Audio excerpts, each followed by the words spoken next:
Hello, how are you guys doing? Welcome to my channel and thank you for stopping by. So today I'm back with another discussion video and it's going to be a little bit more different to what I've spoken about before. So I'm going to be talking about seasons in the Isle. So that means summer, autumn, winter and spring. There will be timestamps down below, so if you find maybe one more interesting you can always click back onto it or, well, skip to it. But I'm going to talk a little bit about each one, why I think it would be a positive thing for the Isle to have seasons in the game and how it can make the game flourish more and generally just make it better, make it more interesting, make it constantly change and actually give life to the Isle, let's say. I doubt this will unfortunately ever come to the game. I know they are working more and more with weather systems, which I guess is like a very light version of what I'm talking about, but with the technology they've got these days and even with the technology that the Isle has, it's something that's definitely possible. So who knows, maybe we'll get lucky one day. So this is more of an alternate universe, let's say. And of course, feel free to add your own versions down below if there's something you want to expand on what I spoke about, or maybe something that you think may have been a bit too much of a push and might be a bit silly. Just let me know. Just as usual, don't be a penis about it. I'm more than happy to read all your comments and have a little chat with you, because at the end of the day, that's what these videos are about. They are discussion videos. But anyway, enough blabbering on, let's get started.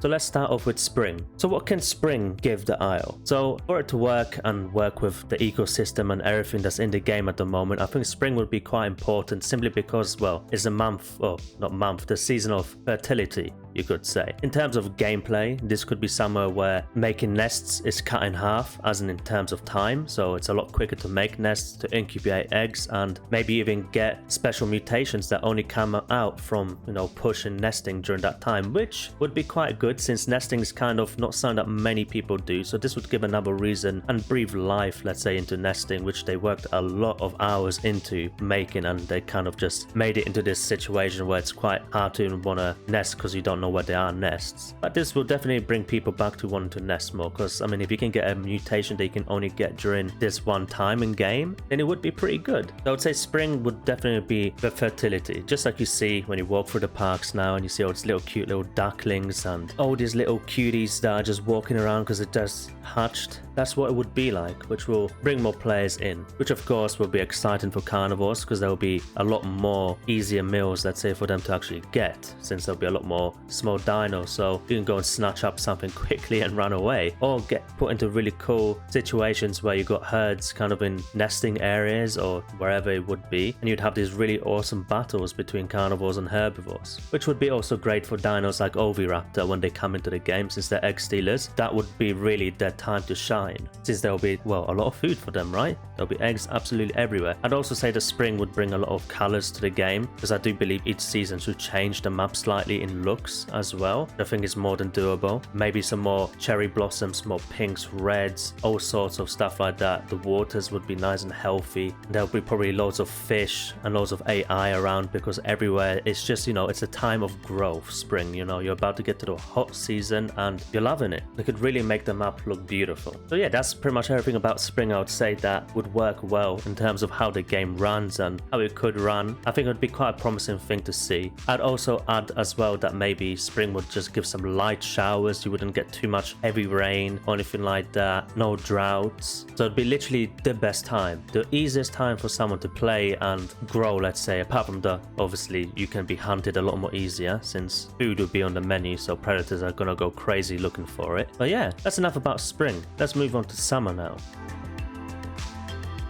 So summer, I would like, if this was to work, then not for it to be so abrupt, let's say, that it would kind of transition. So let's say the start of summer would be a bit more like spring, just getting a little bit hotter now. And this is where stuff like migration would be quite good, which I'll also get onto with the winter part. So this would be like polar opposites, let's say. So since there will be stuff like, let's say, heat waves, if there was summer, food would dry out a lot quicker, or let's say just wouldn't grow as much. It would still be good because, plants do also like the heat. But I would say we're right in the peak of summer. Maybe you could see some rivers even dry up or maybe get more shallow, which I know some of you Dino mains might be like, yo, what about me? And in the future, Spinos, Baryonyx, they would all be crying, but there will still be obviously those deep lakes which just won't dry out because there's just too much water in them. Some of the rivers could get a little bit more shallow, let's say. Some might even completely disappear during the summertime, simply because, well, the heat is at its peak, meaning that you would have to migrate a little bit more often, move around a little bit more often to find food, to find your, let's say, oasis, right? right? So there could be more plants spread out. We kind of move to the north of the map, south of the map. Pretty much wherever the big herd was during spring is pretty much the opposite you want to go. You could also include things like forest fires. That would be pretty cool. And also, let's not forget summer being the hottest, and with forest fires, you could probably also include volcanoes, which could absolutely decimate almost everything around, which wouldn't always happen, like not every single summer, but it could be something that would happen maybe every 4 or 5 summers. You would know that, okay, the volcano hasn't erupted in a few summers now. It might come any day now, and that could literally just wipe out so many players, which I know is harsh, but nature is harsh. And along with forest fires as well would be pretty cool to see like a bit of a change. So maybe you'll get a bit more harsher colors around the map, some more deep reds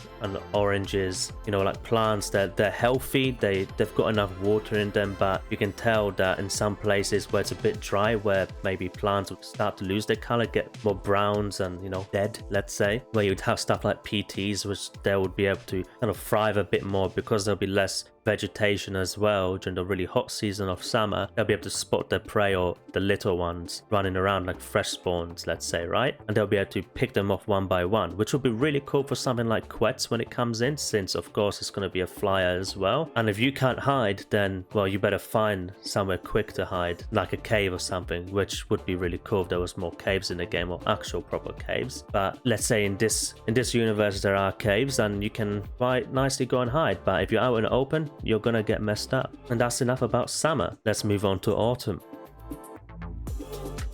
So autumn, I would say, is probably the most dull month, but also can be one of the prettiest months because it's the last time you're going to see quite a vibrant color before winter hits. So you'd get a bit more moisture in the air because of the cold as well. Things will start getting a bit colder, but they'll start growing nicer after the forest fires from summer. I mean, there will be rivers flowing, there'll be food, most of the parts of the map without any issues. You know, it'll be quite an easy life, kind of like spring, but it won't be as exciting as spring because of course you haven't got the whole part of nesting. Of course you'll still be able to nest, but it won't be as fruitful for you. You won't get that extra mutation that you might be able to get through spring. You're just going to get the same old that you would have gotten as you have now. But what would be quite interesting again with the transitions is as you get kind of into the middle of autumn leading onto winter, you start seeing some rivers not quite being frozen, but you start seeing the movement of water kind of slows down a little bit. You start getting a bit more rain as well, maybe some flash floods here and there, some heavy rain, strong winds, which will now make PT and Quetz, let's say, from being able to easily fly and hunt to making it a bit more difficult now, in terms of they could maybe even lose stam a little bit more easier, but there will still be plenty of fish for them to hunt, and of course the occasional fresh spawns that they find.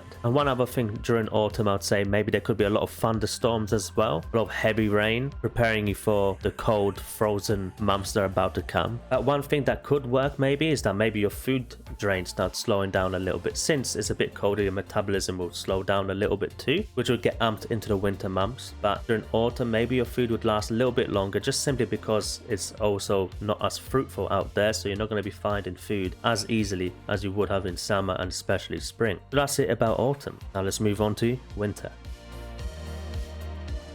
So as winter comes, you'll start seeing more frozen lakes, at least the top of them, which will be harder. But it would be really cool if they were frozen in a way that you could still kind of walk on them. Maybe depending on your weight, you could actually crack them and break through. I think that would be pretty awesome. They would actually make it, you know, dynamic, diverse. It wouldn't just be a frozen lake, but it would be an actually interactive frozen lake. So dinos, maybe. You just see this giant dino just fading underneath the ice and then out of nowhere cracks out of it and grabs you whilst you're walking. But also once it transitions into the peak of winter, right in the center of it, you could say, the ice in some parts might get too thick, so you might even have it where you can just walk on it no problem. But even though it seems like there's water everywhere because of ice and most likely snow, you won't be able to last forever, so you will actually have to start looking and migrating a little bit more, because also water will be a bit harder to find since most of it will be frozen, and the very few parts that are not will probably be heavily guarded by other semi-aquatics. And also this comes with food shortages as well, since of course there's not much sun now, nights are longer, days are shorter, so plants don't get that deep speed that they need. So simply, you're going to have to migrate more and look for more food and scraps. You'll probably start seeing a little bit more die-offs, which might again sound a bit boring and stuff like that, but I'm not trying to say that it will just happen so easily, but it will be a bit more of a struggle to the game. And this is why I think that all these seasons would work well, because they give you the pluses and minuses. Some are a bit more plus, some are a bit more minus in terms of you playing, but it will always give you something to do. And of course, if they really do this well, and they did actually introduce seasons, they wouldn't always be the same. You might get some springs that are not as good, some summers that are better, that are not as hot, you know, maybe less forest fires and stuff like that. And like with winter, just to finish it off, maybe some lakes won't really get frozen or as frozen, and you might even find little oasis type deals even in winter, where there might be areas where you might actually find quite a bit of food. Like again, if they introduced actual cave systems, like even simple Roblox games like Prior Extinction has, where you've even got temperatures in the game, which is pretty cool. If you were to bring something like that into the Isle, maybe you could find nice rivers under the map,